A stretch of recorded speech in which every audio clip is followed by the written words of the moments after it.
Hello, I'm David Shercliff, and this is my thought for the day.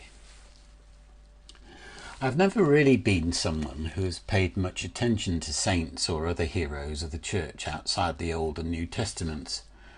I guess it was all just boring history to me before, and I had the general impression that the medieval church was backward and corrupt.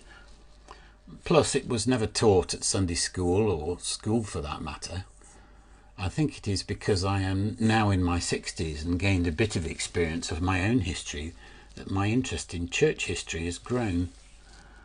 I've found that the appreciation of history has helped a little to understand how we became who we are as a church in the UK and why we arrived here. Today's lectionary has asked us to commemorate Lanfranc, who was the first Archbishop of Canterbury following the Norman invasion and was brought in by William to reform and run the church. Lanfranc had met William of Normandy at Le Bec, near Rouen in France. He was Italian by birth, a scholar, and in Italy and in France, taught in France and opened up a school which attracted pupils from all around Europe, including a future pope. He then became the prior of Le Bec.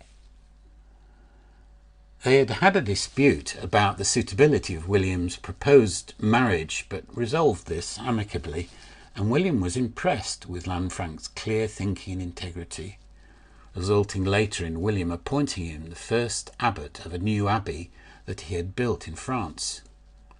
And 3 years later, William invaded and conquered England. 1066 and all that. You remember, as Stanley Holloway put it, there was Harold with his eye full of arrow, on his horse with his hawk in his hand. William asked Lanfranc to be the first archbishop. Both men were learned and devout and reformed the English church, which was getting sloppy and decadent. They brought it more in line with the rest of Normandy and the rest of Europe. Lanfranc was a good administrator and lawyer and managed to establish Canterbury as the head of the English church in a peaceful and learned discussion with York. The monasteries, which was where religious and much social life was developed, were brought back into line, and a great development in literacy and writing occurred. William found the English to be rustic and mostly illiterate on his arrival, and clergy were ill-disciplined.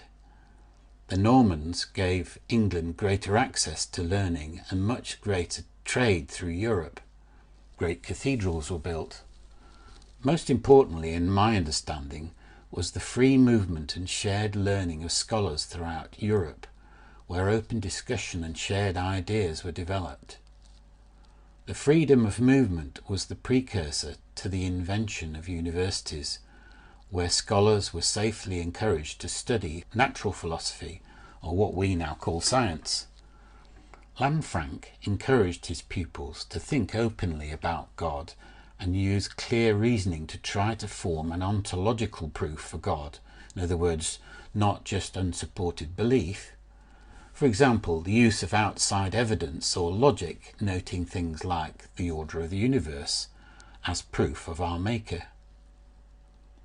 I celebrate Lanfranc and the Church for encouraging literacy, discipline, shared knowledge and open discussion, which are the foundations for the development of thought and invention, which ended up the cradle of the development of many disciplines, including, close to my heart, science. The popular myth that the Church is or was anti-thinking or anti-science is actually a myth. Thank you, Lanfranc, and praise God for the many good things the Church and individuals have strived for to improve our understanding of the world and our Creator over the years of our history.